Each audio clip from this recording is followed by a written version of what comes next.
Which organization developed launch Ugram indigenous assault rifle for the armed force? Arm ফোর্সের জন্য বা সেনাবাহিনীদের জন্য আম, কোন সংস্থা আর কি উগ্রাম প্রজেক্ট লঞ্চ করেছে ইন্ডিজিনিয়াস অ্যাসল্ট রাইফেল এর জন্য? দেখো, প্রথম অপশানে আমরা যেগুলো পাচ্ছি, ফার্স্ট অপশান পাচ্ছি ইসরো। ইসরোর পরে আমরা যে অপশানটা দেখতে পাচ্ছি সেটা হচ্ছে বিইএল, এইচএএল, হাল আর ডিআরডিও। তো দেখো, এইগুলো যদি অপশানগুলোকে আমরা একটু ভালো করে জানি বা বুঝি, এই প্রত্যেকটা অপশানকে তোমাকে কিন্তু অ্যানালাইসিস করতে হবে, জানতে হবে যে কী আছে। তাহলে ইসরোর পুরো নাম হচ্ছে ইন্ডিয়ান স্পেস রিসার্চ অর্গানাইজেশন, এবং ইসরো প্রতিষ্ঠিত হয়েছিল 15ই আগস্ট 1969 সালে, মানে বিক্রম সারাভাইয়ের নেতৃত্বে। এবং বিক্রম সারাভাই, যেটা বলছি, বিক্রম সারাভাইকে রিগার্ডিং করে 2025 সালেও কিন্তু কোশ্চেন আছে। এবং এর হেড অফিস হচ্ছে ইসরোর কিন্তু বেঙ্গালুরু, কর্ণাটকা। আর কর্ণাটকাকে সায়েন্স সিটি বলা হয়, তারপরে টেক সিটি বলা হয়। এই তোমার এর যে প্যারেন্ট সংস্থা সেটা হচ্ছে মহাকাশ বিভাগের থেকে থাকে, এবং এটা প্রধানমন্ত্রীর দপ্তরের অধীনে কিন্তু থাকে। এবং এর যে এখন বর্তমান হেড রয়েছেন বা চেয়ারম্যান রয়েছেন, তেনার নাম হচ্ছে এস সোমনাথ। এর যে রিসেন্টলি ইসরোর যে মিশনগুলো রয়েছে সেটা তোমরা মনে রাখবে।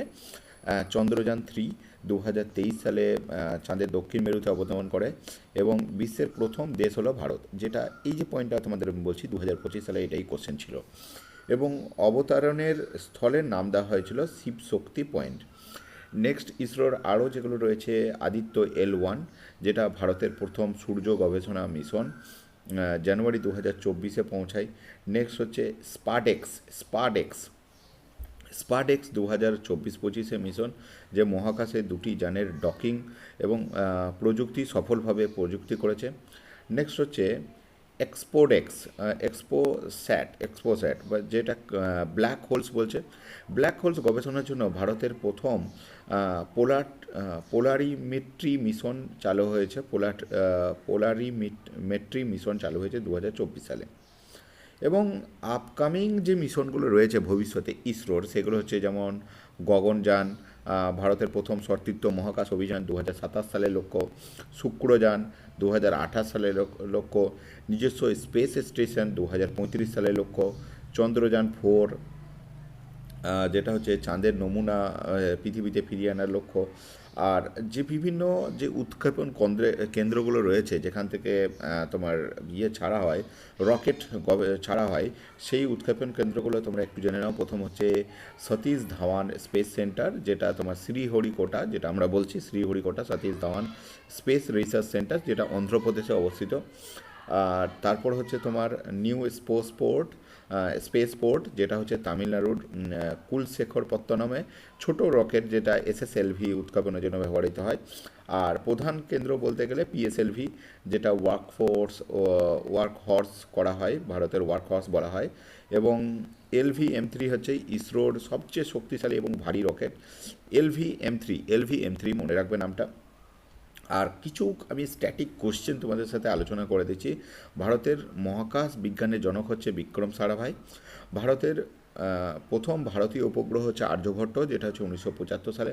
ভারতের প্রথম মহাকাশচারী হচ্ছে রাকেশ শর্মা। ইসরোর প্রথম চেয়ারম্যান বিক্রম সারাভাই। এই কটা পয়েন্ট তোমাদেরকে মনে রাখতে হবে। এরপর আমি তোমাদের এই কোশ্চেনের উত্তরে চলে আসি, যেটা হচ্ছে এই প্রজেক্টটা তোমার হচ্ছে কার আন্ডারে আছে? এটা হচ্ছে ডিআরডিওর আন্ডারে আছে। ডিআরডিও ডিআরডিও কিন্তু খুব গুরুত্বপূর্ণ একটি পয়েন্ট, এটা তোমাদেরকে ভালো রকম মনে রাখতে। Research development organisation, development the Ugram indigenous assault rifle for Indian arm force. The designed the rifle designed enhanced to combat capacities of the Indian military, providing with a reliable efficient weapons. তারপর হচ্ছে দি উগ্রাম rifles example of DRDO. এই ডিআরডিওর পুরো নামটা মনে রাখবে, কিন্তু ডিআরডিওর নামটা এটা হচ্ছে ডিফেন্স রিসার্চ ডেভেলপমেন্ট অর্গানাইজেশন। মানে এরা ডিফেন্স সেক্টরের মানে ডেভেলপ করার জন্য তার যা টেকনিক বা প্রযুক্তির প্রয়োজন হয় বা যা যা জিনিসপত্র প্রয়োজন হয়, সেগুলো কিন্তু ম্যানুফ্যাকচারিং করা বা সেটাকে ডেভেলপ করার কাজ করে। নেক্সট বলছে ডিআরডিও, যেটা বললাম এটা এস্টাবলিশড হয় 1958 সালে। DRDO is a agency of department of defence and research ministry of under the ministry of ডিফেন্সের আন্ডারে কাজ করে। It's mandate include developing defence technology system equipment enhance Indian arm force. DRDO যে কি, এটা আগেই তোমাদের পয়েন্ট আমি বললাম যে এরা ডিফেন্স সেক্টরে কাজ করে এবং ডিফেন্সের জন্য প্রোডাক্ট বানানোর কাজ করে। বেশ, এর আপকামিং যে সমস্ত প্রজেক্টগুলো রয়েছে, এই যে অ্যাসাল্ট রাইফেলের কথা আমরা বলছি, assault rifle firearms design use in combat providing capability to switch between the semi automatic and fully automatic ফায়ারের জন্য। They are primary weapons for infantry soldier combating accuracy range fire পাওয়ারের জন্য হয়ে যায়। এইরকম বেশ কিছু অ্যাসল্ট রাইফেল যেমন AK-47, M16 নিউলি ডেভেলপমেন্ট গ্রাম প্রজেক্টের আন্ডারে কিন্তু এই ধরনের ফায়ার ফাইটার তৈরি করা হয়েছিল। Which of the following substance is bad conductor of electricity, মানে এই যে কটা অপশান দিয়েছে এইটার মধ্যে কোনটা ইলেকট্রিসিটির ব্যাড কন্ডাক্টর জানতে চাইছে। একটা হচ্ছে ডায়মন্ড, গোল্ড, সিলভার, গ্রাফাইট। দেখো, যেসব পদার্থের মধ্যে দিয়ে তড়িৎ বা ইলেকট্রন সহজে চলাচল করতে পারে না তাদেরকে বলা হয় তোমার কুপরিবাহী বা ইনসুলেটর বা অন্তরক বলা হয়। এদের পরমাণুর বাইরের কক্ষ ইলেকট্রনগুলি নিউক্লিয়াসের সাথে খুব দৃঢ়ভাবে কিন্তু আটকে থাকে। যেমন যেগুলো পরীক্ষায় সাধারণত যে ধরনেরগুলো আসে সেগুলো হচ্ছে যেমন অধাতু, এই টাইপের কিছু এক্সাম্পল যেমন থাকে রবার, কাঠ, প্লাস্টিক, কাঁচ, কাগজ, সিরামিক এগুলো। আর তরলের মধ্যে হচ্ছে বিশুদ্ধ জল, তারপর হচ্ছে তেল, অ্যালকোহল। গ্যাস হচ্ছে সাধারণ অবস্থায় বায়ু একটি কুপরিবাহী। বিশুদ্ধ জল যদি আমরা দেখি তাহলে দেখতে পাবো তোমার এরপর এই প্রশ্নের উত্তরে যদি আমরা আসি তাহলে এইটার জন্য সঠিক উত্তর হয়ে যাবে diamond. Diamond is an allotrope of carbon where the each carbon atoms bonded to 4 other carbon atoms in a tetrahedral structure, making its an excellent insulator. তার মানে এখানে সবথেকে আমার ব্যাড কন্ডাক্টর যদি আমরা বলি সেটা হচ্ছে ডায়মন্ড হচ্ছে সবথেকে বড় ব্যাড কন্ডাক্টর, কিন্তু এটা তোমাদের মাথায় রাখতে হবে এইভাবে ব্যাড কন্ডাক্টর ইলেকট্রিসিটির। এবং পরীক্ষায় তোমাকে বিভ্রান্ত করার জন্য কি করবে, হিরে দিয়ে কিন্তু মনে রাখবে বিদ্যুৎ চলে না, কিন্তু তাপ পরিবহনের জন্য কিন্তু ভালো পরিবাহিত হয়। নেক্সট হচ্ছে গোল্ড বা সোনা। সোনা কিন্তু খুব ভালো বিদ্যুতের পরিবাহী এবং এতে সহজে কিন্তু মানে ক্ষয় বা কোলেশন কিন্তু ধরে না, বা মরিচা কিন্তু ধরে না, বা জং ধরে না। এবং ব্যবহার হিসাবে যদি দেখা যায় ইলেকট্রিক যন্ত্রপাতির কানেক্টর এবং সুইচে সোনা ব্যবহার করা যায়, কারণ এটি দীর্ঘস্থায়ী এবং নির্ভরযোগ্য হয়, কিন্তু এটা কস্টলি হওয়ার জন্য সাধারণত কেউ ব্যবহার করতে পারে না। নেক্সট হচ্ছে আমরা পরবর্তী অপশান যদি দেখি সিলভার। সিলভার বা রূপা হলো সমস্ত ধাতুর মধ্যে সেরা কিন্তু বিদ্যুৎ পরিবাহী, সবথেকে ভালো হচ্ছে সিলভার, যেটা হচ্ছে বেস্ট কন্ডাক্টর। এটি এমনকি তামার বা কপারের চেয়েও কিন্তু বিদ্যুৎ বেশি পরিবহন করতে পারে, কিন্তু সেই একই ব্যাপার চলে আসছে কস্টলি। ব্যবহার দাম বেশি হওয়া সত্ত্বেও হাই অ্যান্ড ইলেকট্রিক ডিভাইসের জন্য কিন্তু এই ইলেকট্রিক কন্ডাক্টর কিন্তু ব্যবহার করে থাকে। নেক্সট হচ্ছে গ্রাফাইট। গ্রাফাইট হচ্ছে একটা অধাতু এবং গ্রাফাইট কার্বনের একটি বহুরূপ অ্যালোট্রপ। সাধারণত অধাতু কুপরিবাহী হলেও গ্রাফাইট বিদ্যুতের কিন্তু সুপরিবাহী, মনে রাখবে। এর স্তরযুক্ত গঠন থাকে এবং ইলেকট্রনগুলি মুক্তভাবে ঘুরে বেড়ায় বা ঘুরতে পারে। এরপর দেখব নেক্সট কোশ্চেন। প্রোটিনের অভাবে কোন রোগটি হয়? তুমি যদি অপশানগুলো দেখো তাহলে দেখতে পাবে প্রথম অপশানে আমাকে বলছে অ্যাথরাইটিস। প্রথম অপশানে কি বলছে? অ্যাথরাইটিস বলছে। তারপরের অপশানে বলছে তোমার কাওয়াসিওকর। নেক্সট অপশানে বলছে গয়টর বা গলকণ্ড, নাইট ব্লাইন্ডনেস বা রাতকানা। এই চারটে অপশানের মধ্যে এক্ষেত্রে আমাদের সঠিক উত্তর হয়ে যাবে কিন্তু অপশান বি। অপশান বি কিন্তু আমাদের কাওয়াসিওকর, এটা কিন্তু আমাদের সঠিক উত্তর হয়ে যাবে। এবার এই কাওয়াসিওকর কি? এটি একটি মূলত খাদ্য প্রোটিনের তীব্র অভাবের কারণে কিন্তু ঘটে থাকে। এই রোগটা, ঠিক আছে। এবং এটি শিশুদের সাধারণত 1 থেকে 5 বছর বয়সী শিশুদের মধ্যে দেখা যায়। এর প্রধান লক্ষণ হলো শিশুর পেট ফুলে যাওয়া, হাত পা সরু হয়ে যাওয়া, শরীরের বৃদ্ধি কমে যাওয়া, এগুলো এর কারণ হয়ে থাকে। অতিরিক্ত যদি আমরা দেখি তাহলে দেখব যে এই প্রোটিন বা ক্যালোরির অভাব হলে তাকে ম্যারাসমাস বলা হয়। এবার বাকি অপশানগুলো আমরা যদি দেখি তাহলে প্রথম পাবো অ্যাথরাইটিস। অ্যাথরাইটিস হচ্ছে এটি হাড়ের গিঁট বা জয়েন্টের প্রদাহজনিত সমস্যা। এটি প্রোটিনের অভাবের সাথে যুক্ত নয়, বরং বয়স ও হাড়ের ক্ষয়ের সাথে যুক্ত। নেক্সট হচ্ছে গলকণ্ড বা গয়টর। গয়টর হচ্ছে আয়োডিনের অভাবে হয়, এতে থাইরয়েড গ্রন্থি ফুলে যায়। Next night blindness. Night blindness হচ্ছে তোমার এটি একটি ভিটামিন এর অভাবজনিত রোগ। এর ফলে অল্প অল্প আলোতে রাত দেখতে অসুবিধা হয়, মানে দেখতে পাওয়া যায় না, রাত কানা যাকে আমরা বলি।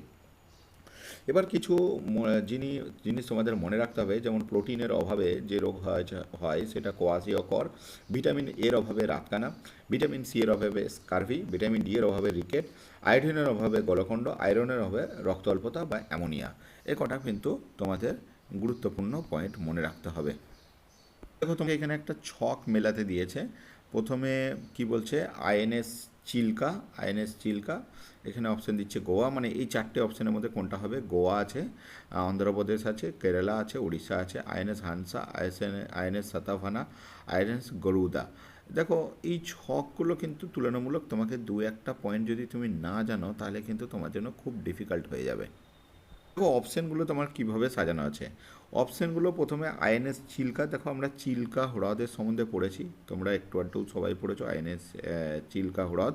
তাহলে চিল্কা হ্রদ যদি আমাদের তোমাকে বলা হয় কোথায় অবস্থিত, তাহলে মনে রাখবে চিল্কা হ্রদ হচ্ছে উড়িষ্যাতে অবস্থিত। তাহলে এটা চলে গেল 4-এর সাথে। A4 একমাত্র, তাহলে আমাদের অপশান দেখো A4, A3 আছে, A1 আছে, A4 আছে, A4 আছে, মানে অপশান এ আর বিটা কিন্তু বাদ পড়ে গেল। এবার আমাদের পড়ে রয়েছে অপশান সি আর ডি।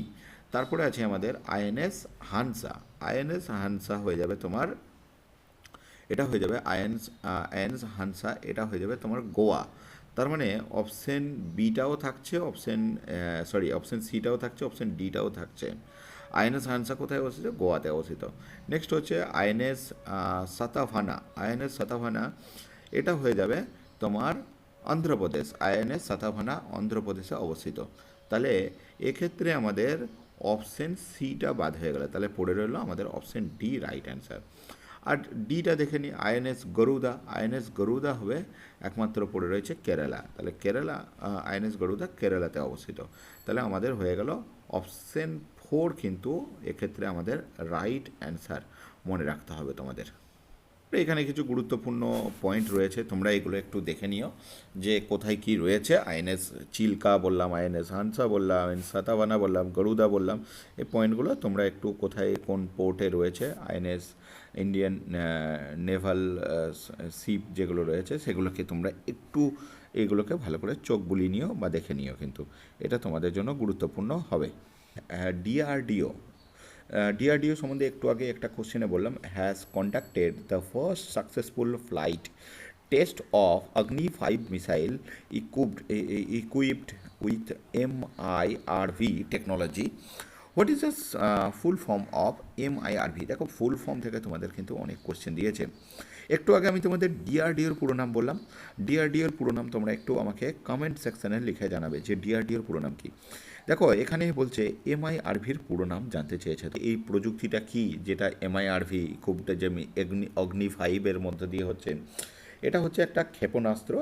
এটি ওয়ারহেড ক্ষেপণাস্ত্র, মানে এখানে উপরটাই বোমা থাকে এবং একটি নির্দিষ্ট লক্ষ্যবস্তুতে কিন্তু আঘাত আনতে পারবে।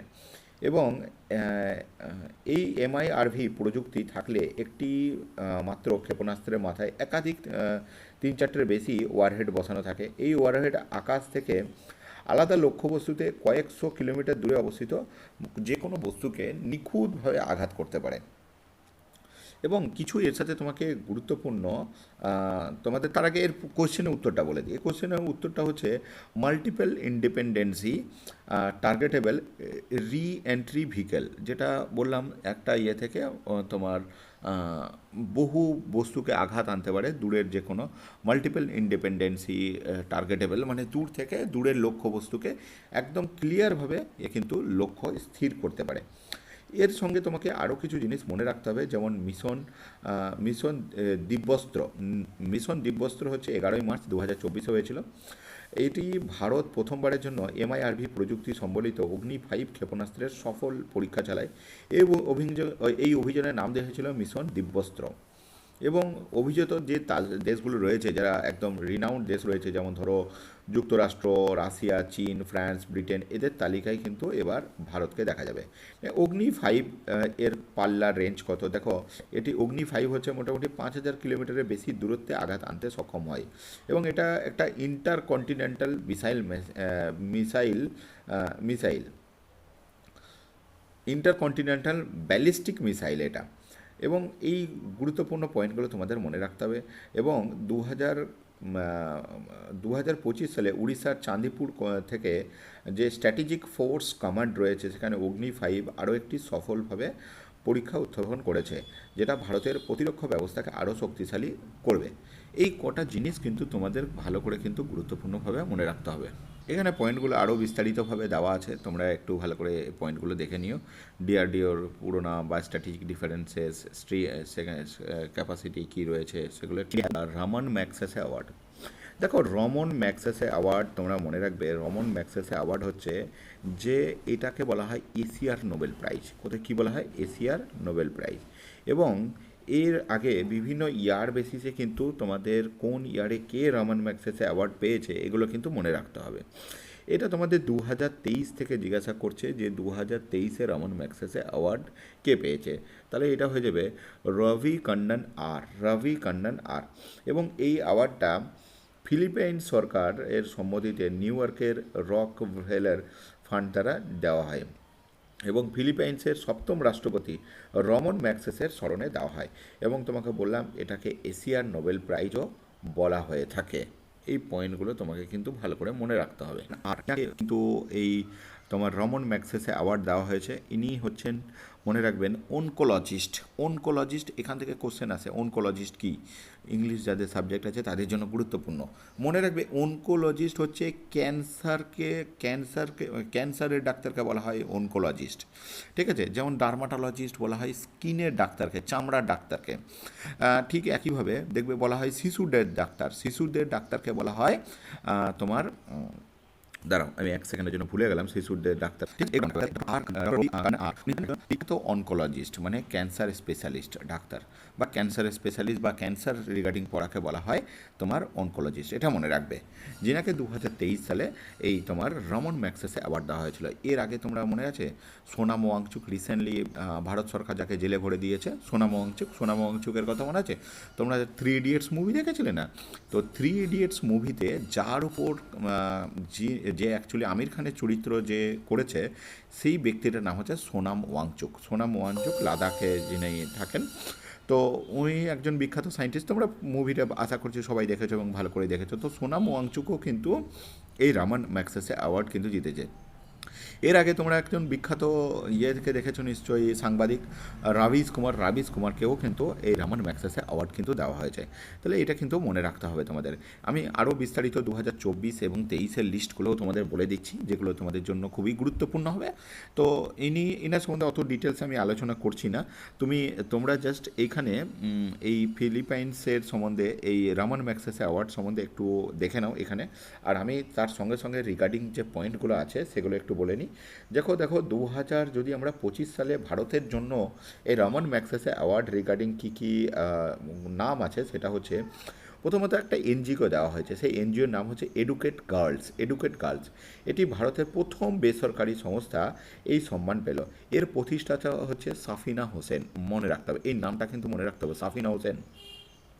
এনজিওর কী নাম? Educate girls. নেক্সট হচ্ছে 2 নম্বরে রয়েছে শাহিন আলী, যিনি মালদ্বীপের যে সমুদ্র সংরক্ষণ এবং পরিবেশ আন্দোলনের জন্য দেওয়া হয়েছিল, শাহিন আলী। নেক্সট হচ্ছে তোমার ফ্লাভিয়ানা আন্তারিও এল, যিনি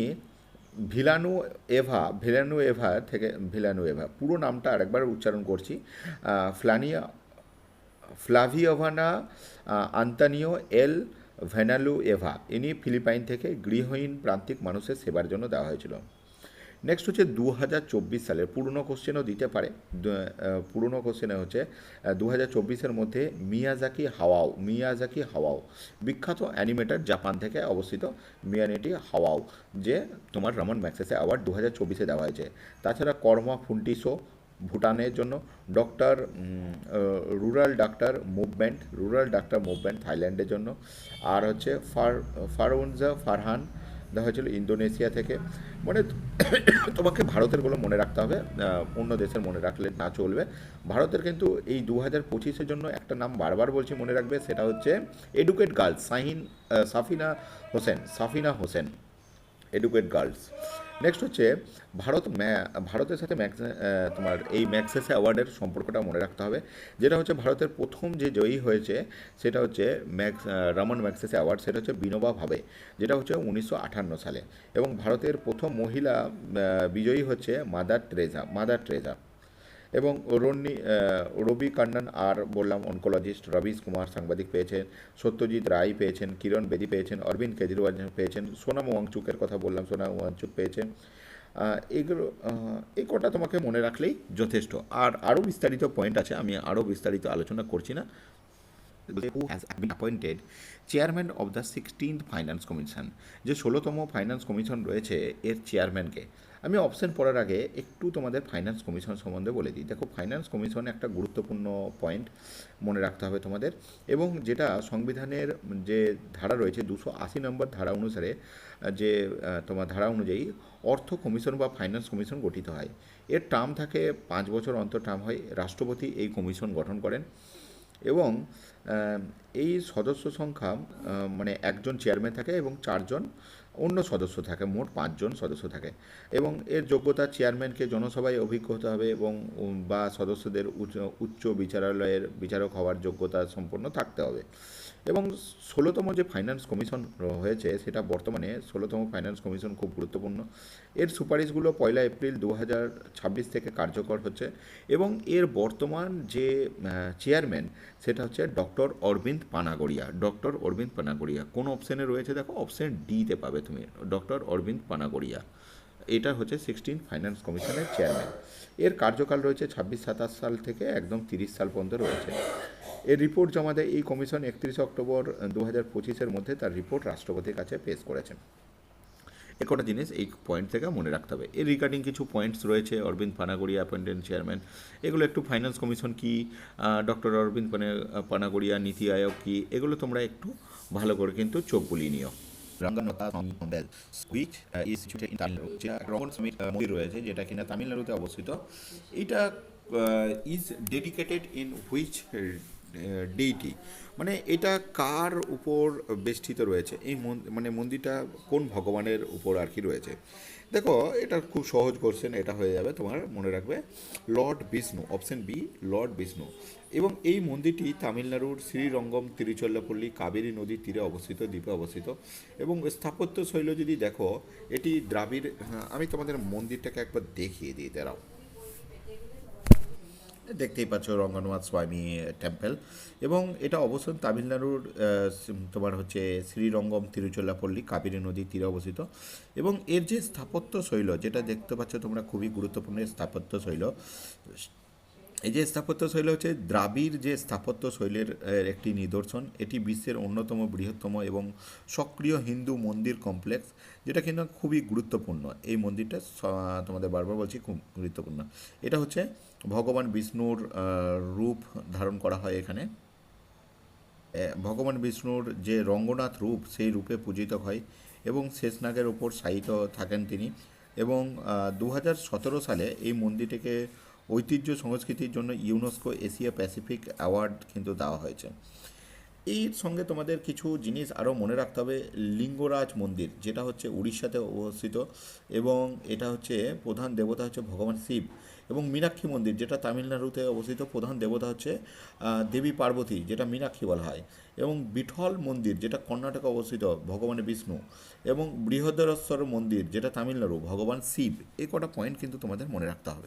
সামনের পয়েন্টগুলো তোমরা হিস্টোরিক্যাল ব্যাকগ্রাউন্ড এগুলো একটু দেখে নিও, যে ট্র্যাডিশন কী রয়েছে এবং এটা কোন স্টেট। আমি মোটামুটি যতটা পারলাম একটু বিস্তারিত বলার চেষ্টা করলাম। পরবর্তী কোশ্চেন বলছে, election commission of India gets power conduct to election from which of the following articles. Election commissioner power যেটা দেওয়া হয়েছে সেটা কোন আর্টিকেলের সাথে? দেখো, আর্টিকেল থেকে তোমাদের একটা আলাদা করে ভিডিও দিতে হবে, বুঝতে পারছি, যেখানে তোমাদের সমস্ত কিছু আর্টিকেল রিলেটেড যা যা কোয়েশ্চেন আছে সব ক্লিয়ার করব। তো আপাতত তোমরা মনে রাখো, ইলেকশন কমিশন অফ ইন্ডিয়ার জন্য একটাই কিন্তু বারবার এই জায়গাতে কোশ্চেন আছে, অপশান এ আর্টিকেল 324। আর্টিকেল 324 থেকে কিন্তু বহুবার কোশ্চেন এসছে যে এটা কিন্তু ইলেকশন কমিশনের সাথে জড়িত কিন্তু বা যুক্ত।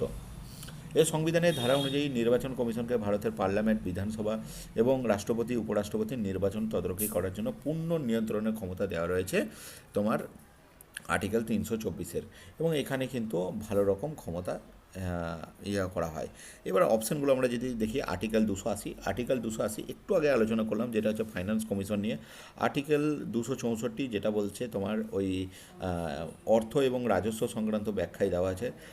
আর্টিকেল 26, আর্টিকেল 26 হচ্ছে একটা ধর্মীয় কার্যাবলী পরিচালনার স্বাধীনতার ক্ষেত্রে মৌলিক অধিকারের সাথে যুক্ত, কিন্তু খুবই গুরুত্বপূর্ণ পয়েন্ট। এইখানে কিছু কি পয়েন্ট আছে তোমরা একটু দেখে নিও, এগুলো আমি বলেই দিলাম মোটামুটি পয়েন্ট। এবার আবার একটা ম্যাচ দ্য ফলোয়িং দেওয়া আছে।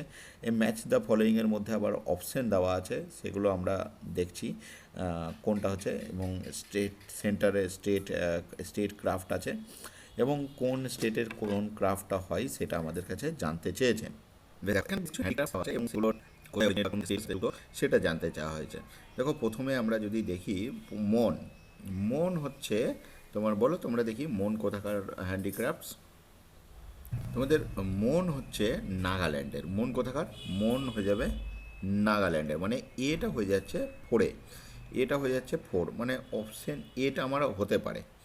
বেশ, আর বাকি অপশানগুলো তুমি যদি দেখো তাহলে দেখতে পাবে যে এটা কিন্তু ফোরে এতে আছে আর সিতে আছে। এবার আমরা স্পেস কম হচ্ছে বলে আমি একটু নিচ্ছি, হ্যাঁ এবার ঠিক আছে। তাহলে আমি কি পেলাম? মনটা হচ্ছে কোথাকার? মনটা হচ্ছে আমার নাগাল্যান্ডের, মনটা হচ্ছে নাগাল্যান্ডের। বেশ, নেক্সট হচ্ছে নীলবাড়ি। নীলবাড়ি বুঝতেই পারছো এটা কোথায় যাবে? আসাম, মানে B2। তাহলে আমার অপশান প্রথমে A4, এ মানে অপশান বি বাদ, অপশান ডি বাদ। তাহলে আমার আর বললাম বিটা হচ্ছে কোথায়? B2। তাহলে B2 আমার মানে অপশান এটা হয়ে যাচ্ছে আমাদের সঠিক উত্তর, অপশান এ। কারণ B2 দেখো অপশান সিতে কিন্তু B3 দেওয়া আছে, তাহলে আমার অপশান 2 হয়ে যাবে, অপশান 1 আমাদের সঠিক উত্তর হয়ে যাবে। নেক্সট হচ্ছে পাসিঘাট। পাসিঘাট হয়ে যাবে অরুণাচল প্রদেশ। পাসিঘাট, এই যে পাসিঘাট অপশান এতে চলে যাবে, 1-এ চলে যাবে, সেটা হচ্ছে অরুণাচল প্রদেশ। নেক্সট হচ্ছে তুরা। তুরা হবে তোমার মেঘালয়, আর একটাই পড়ে আছে, তুরা হবে মেঘালয় 3। তাহলে আমাদের সঠিক উত্তর হয়ে যাবে, মনে রাখবে, অপশান এ। এবার এই কোশ্চেনের একটু বিস্তারিত উত্তর করে দেওয়া আছে, তোমরা এগুলো একটু ভালো করে দেখে নিও, এই যে কোশ্চেন্সটা এবং তার সাথে কি রিলেটেড রয়েছে, এগুলো তোমাদের জন্য একটু কাজ রইল। In which state is Amchang wild life sanctuary? দেখো, ওয়াইল্ড লাইফ স্যাঞ্চুরি রিগার্ডিং আমি তোমাদের একটা বিস্তারিত PDF দেবো, তো সেইটা তোমাদের দেখে নিতে হবে। আমুচাং ওয়াইল্ড লাইফ স্যাঞ্চুরি তোমরা মনে রাখবে এটা অবস্থিত আসামে অবস্থিত। কোথায় অবস্থিত? আসামে অবস্থিত আমুচাং তোমার ওয়াইল্ড লাইফ স্যাঞ্চুরি। যেমন ধরো সেলিম আলী বার্ড স্যাঞ্চুরি কোথায় অবস্থিত যদি বলে, তাহলে গোয়া বলতে হবে। সেলিম আলী বার্ড স্যাঞ্চুরি গোয়াতে অবস্থিত। এ রিগার্ডিং বেশ কিছু পয়েন্ট রয়েছে, এগুলো এত ডিটেলসে এটা আমি করতে বারণই করব। এই পয়েন্টটা তোমরা কিন্তু করার দরকার নেই, ঠিক আছে? এই পয়েন্টটা করতে হবে না। আমি তোমাদেরকে একটা নোট দেবো, সেই নোটটা কিন্তু তোমরা করে নিও, কোথায় কি ওয়াইল্ড লাইফ স্যাঞ্চুরি আছে সেই রিগার্ডিংয়ে তোমাদের প্রশ্ন কিন্তু করতে হবে, ঠিক আছে? এই পয়েন্টটা কিন্তু নোট করবে না, কেমন? বেশ, নেক্সট কোশ্চেন কী আছে? India's first 3D printed post office inaugurated in. দেখো, 3D প্রিন্টেড পোস্ট অফিস হচ্ছে তোমরা মনে রাখবে বেঙ্গালুরু। বেঙ্গালুরু, যেটা কর্ণাটকাতে অবস্থিত, কর্ণাটকের রাজধানী বেঙ্গালুরুতে অবস্থিত। আর আশা করছি সেইভাবে কোশ্চেনে এই পয়েন্টটাও তোমাদের নোট করার দরকার নেই। এই রিগার্ডিং আমি কিছু পিডিএফ দেবো, সেগুলো তোমরা করবে, ঠিক আছে।